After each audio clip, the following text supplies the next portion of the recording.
Welcome to Loren Reads to You. Today we are reading The Bedtime Killer by Loren Malloy. That's me. So make sure you subscribe and or follow wherever you're watching or hearing this. And if you haven't heard or seen chapters 1 through 11 yet, you might want to save this and pause it and go back and listen to those first.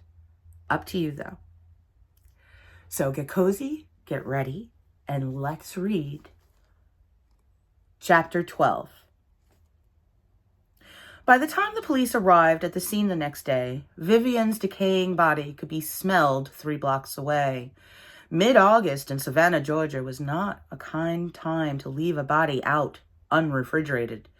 It was at least 95 degrees out, and if you asked the people staring at this gruesome spectacle with their linen handkerchiefs over their upturned noses, they'd tell you it felt more like 101 and 5, but at that, still didn't stop the people from standing around outside hoping to get every sordid detail of this horrific event. Police found Vivian's mutilated corpse rotting in the living room. The smell wafted up towards the officers' eyes and nose, causing them to gag. It caused their eyes to sting and tear as well. They discovered the central air console was smashed to bits. This explained the reason for the smell. The killer purposely smashed it so that Miss Vivian would reek to the high heavens by noon. The air console was covered in smears of blood and bits of flesh.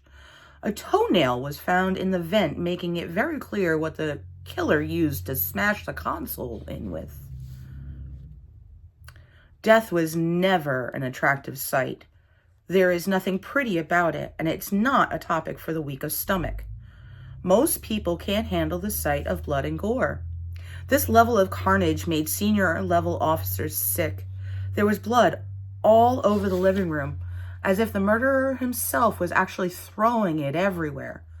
The first responders stood there dumbfounded and horrified. The torso was still lying in a congealed pool of organic matter, which could only be a mixture of the victim's blood and the killer's seed, meaning that she was killed and then sexually assaulted, then was dismembered. Whether the killer had sex with her before or after she died wasn't determined yet. Not pretty to say the least, certainly not pleasant, but it is an ugly truth. Between the heat of the summer and the smell of the room, it was a truth no one wanted to deal with for another second. I hate to ask this, but if there's only a torso in here, it begs the question, where's the rest of Miss Beaumont? A shocked look appeared on the first responders' faces. The scene was so gruesome, the officers hadn't thought about where the missing pieces were yet. Maybe the killer took them as souvenirs, one of the rookie officers said, stuttering, stammering. 2 other rookie officers had to run outside and lose their breakfast all over poor Vivian's prize-winning landscaped flower beds. Ugh. Rookies, the lead officer whispered in frustration and sighed again before speaking. Time to check top to bottom of this place to make sure whether it's got awful or not. Let's go. Officers spread out and started to fully search the house, each one wishing they didn't find any more of poor Miss Beaumont. The officers followed several trails of blood that each led to a different dead end.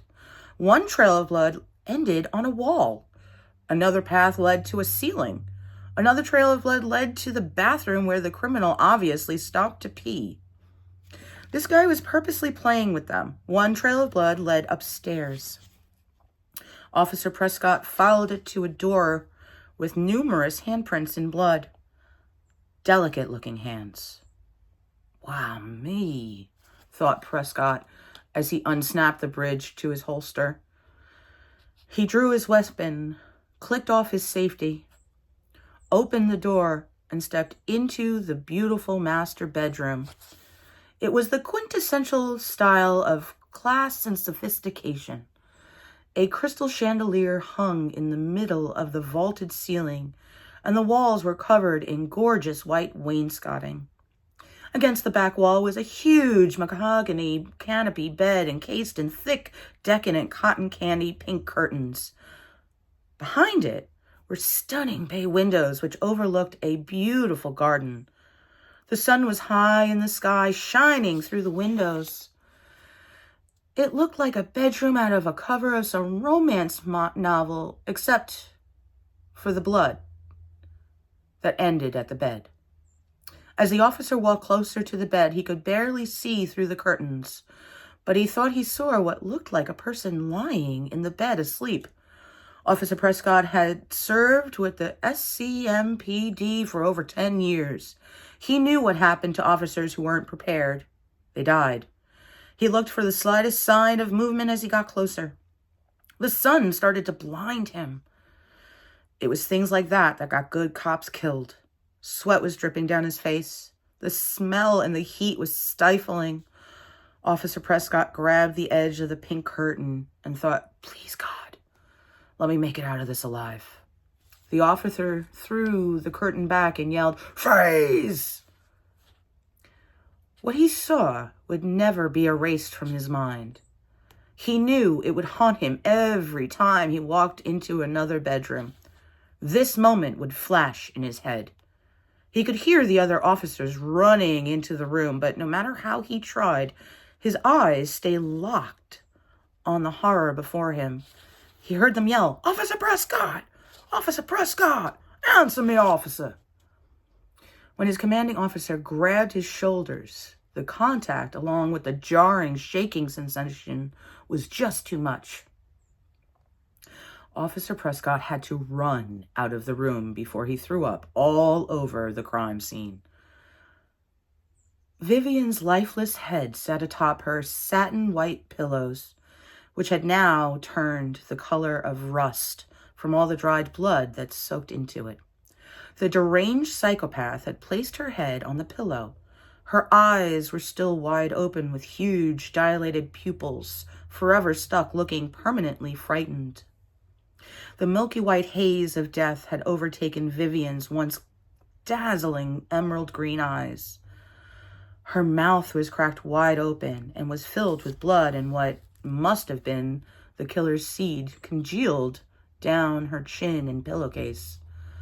Her feet were sticking out of the bottom of her satin white comforter, with many of her toes broken, as well as her toenails, proving it was her feet that smashed the central air conditioning unit. A pillow was stained, very soiled, and obviously was used for her pelvis. This only confirmed that this was the work of the serial killer that had been striking Savannah. The body count was up to 5 dead bodies in the last year and a half, and no real suspects. The police had purposely kept numbers lower than it really was from the public. It would cause even more panic if the public knew, as of today, there was now 6 women killed, and they still had no clues as to the perpetrator's identity. The bedtime killer had to be stopped, and soon. That was Chapter 12 from The Bedtime Killer by Loren Malloy. That's me. Make sure you're following and subscribing wherever you're watching or listening to this. And if you'd like a copy of the book yourself, make sure you go on Amazon. It's available in paperback as well as Kindle. So I look forward to seeing you for Chapter 13.